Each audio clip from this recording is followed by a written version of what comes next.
Job 33 1 through 33:33.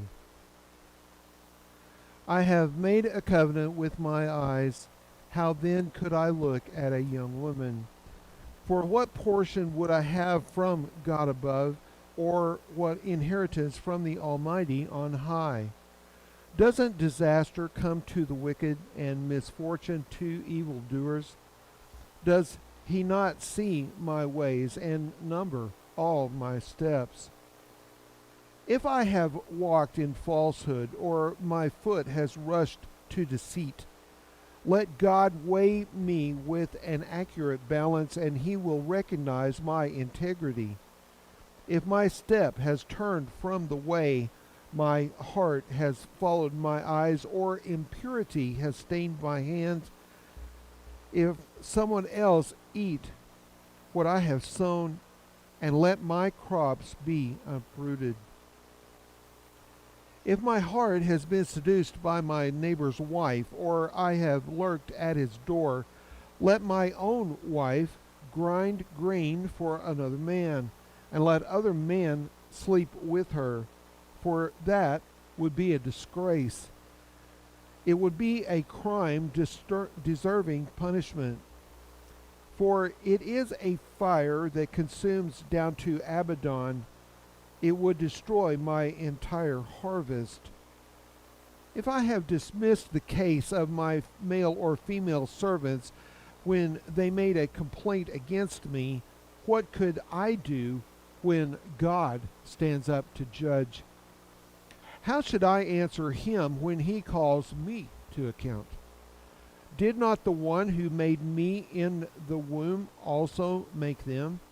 Did not the same God form us both in the womb? If I have refused the wishes of the poor, or let the widow's eyes go blind, if I have eaten my few crumbs alone, without letting the fatherless eat any of it, for from my youth I raised him as his father, and since the day I was born I guided the widow. If I have seen anyone dying for lack of clothing, or a needy person without a cloak, if he did not bless me while warming himself with the fleece from my sheep, if I ever cast my vote against a fatherless child, when I saw that I had support in the city gate, then let my shoulder blade fall from my back, and my arm be pulled from its socket. For disaster from God terrifies me, and because of his majesty I could not do these things.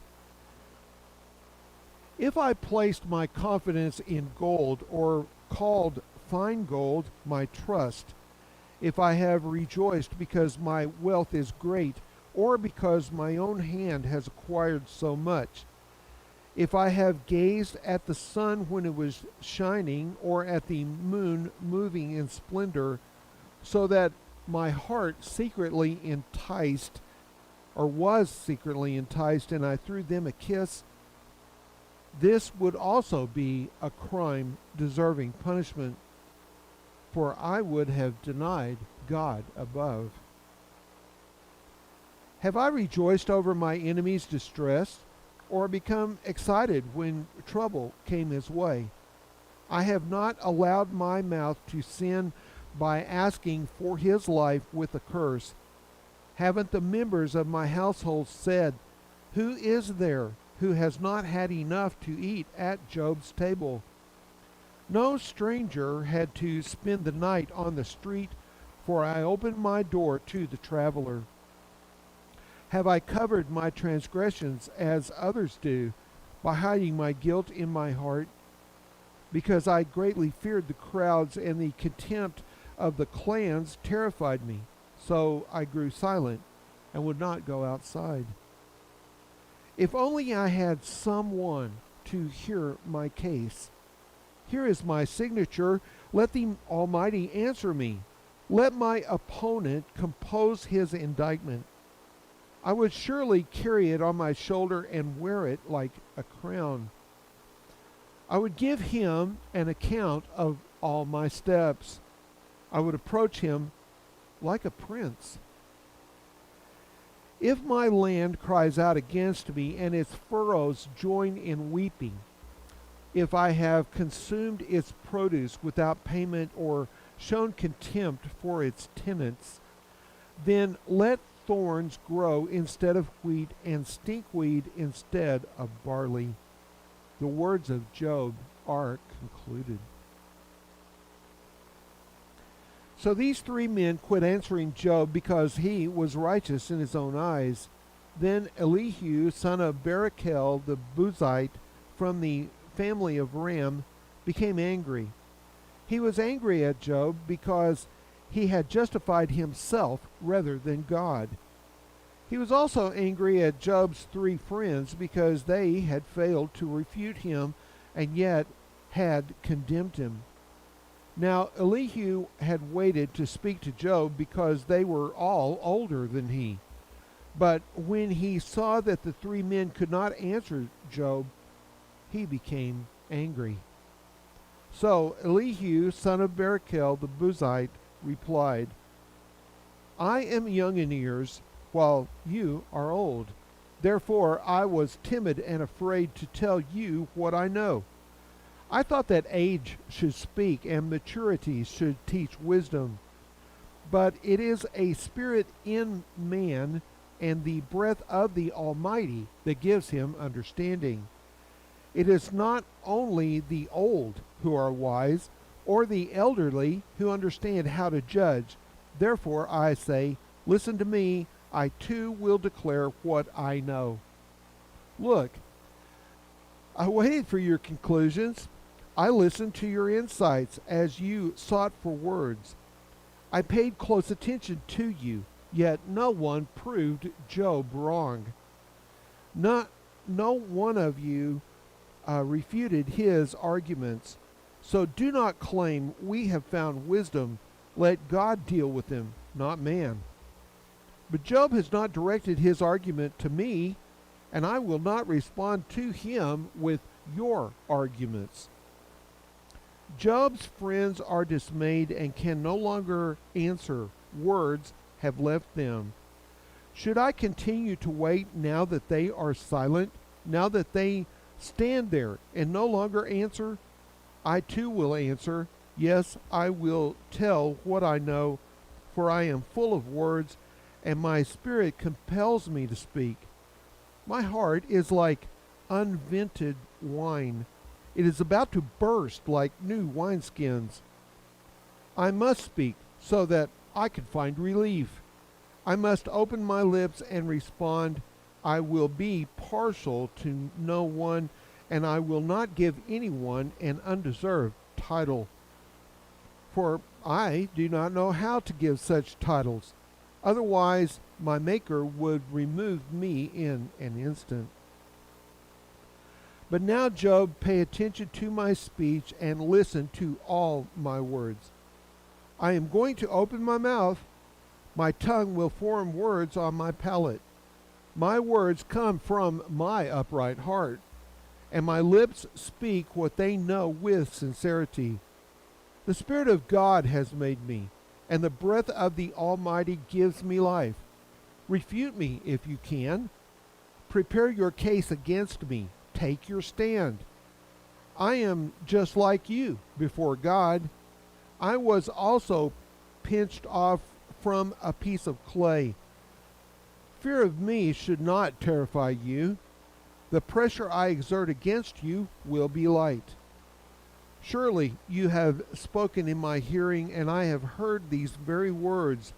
I am pure without transgression. I am clean and have no guilt. But he finds reasons to oppose me. He regards me as his enemy. He puts my feet in the stocks. He stands watch over all my paths. But I tell you that you are wrong in this matter, since God is greater than man. Why do you take him to court for not answering anything a person asks? For God speaks time and again, but a person may not notice it. In a dream, a vision in the night, when deep sleep falls on people as they slumber on their beds. He uncovers their ears at that time and terrifies them with warnings in order to turn a person from his actions and suppress his pride. God spares his soul from the pit, his life from crossing the river of death.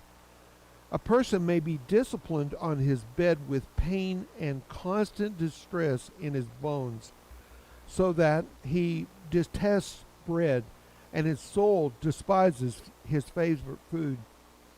His flesh wastes away to nothing, and his unseen bones stick out.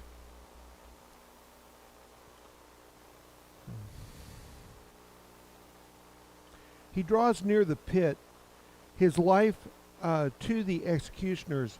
If there is an angel on his side, one mediator out of 1,000, to tell a person what is right for him, and to be gracious to him and say, spare him from going down to the pit. I have found a ransom. Then his flesh will be healthier than in his youth, and he will return to the days of his youthful vigor. He will pray to God, and God will delight in him. That man will behold his face with a shout of joy, and God will restore his righteousness to him. He will look at men and say, I have sinned and perverted what was right, yet I did not get what I deserved. He redeemed my soul from going down to the pit, and I will continue to see the light. God certainly does all these things 2 or 3 times to a man in order to return him back from the pit, so that he may shine with the light of life. Pay attention, Job, and listen to me. Be quiet, and I will speak. But if you have something to say, answer me. Speak, for I would like to justify you. If not, then listen to me, be quiet, and I will teach you wisdom.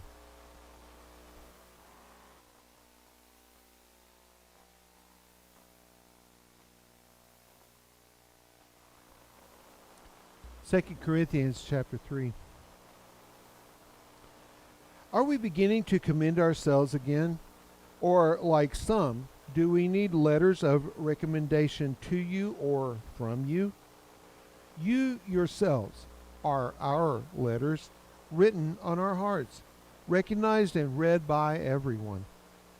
Since it is plain that you are Christ's letter, produced by us, not written with ink, but with the Spirit of the living God. Not on stone tablets, but on tablets that are hearts of flesh. We have this kind of confidence toward God through Christ, not that we are competent in ourselves to consider anything as coming from ourselves, but our competence is from God. He has made us competent to be ministers of a new covenant, not of the letter, but of the Spirit. For the letter kills, but the Spirit produces life. Now, if the ministry of death, chiseled in letters on stones, came with glory, so that the sons of Israel were not able to look directly at Moses' face because of the glory from his face, a fading glory, how will the ministry of the Spirit not be more glorious? For if the ministry of condemnation had glory, the ministry of righteousness overflows with even more glory. In fact, what had been glorious is not glorious in this case because of the glory that surpasses it. For if what was fading away was glorious, what endures will be even more glorious. Therefore, Having such a hope, we use great boldness. Not like Moses, who used to put a veil over his face so that the sons of Israel could not look at the end of what was fading away.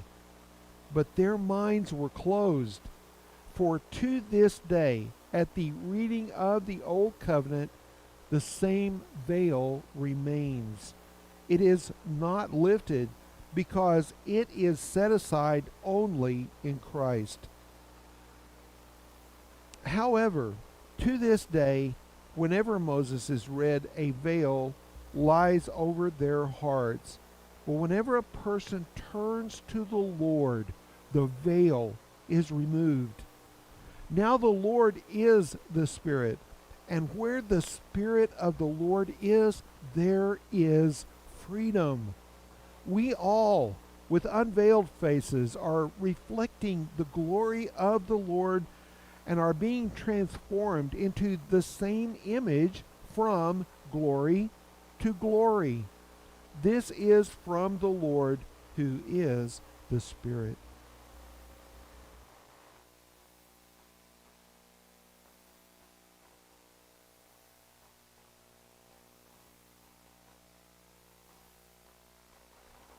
Proverbs 22, verses 8 and 9. The one who sows injustice will reap disaster, and the rod of his fury will be destroyed. A generous person will be blessed, for he shares his food with the poor.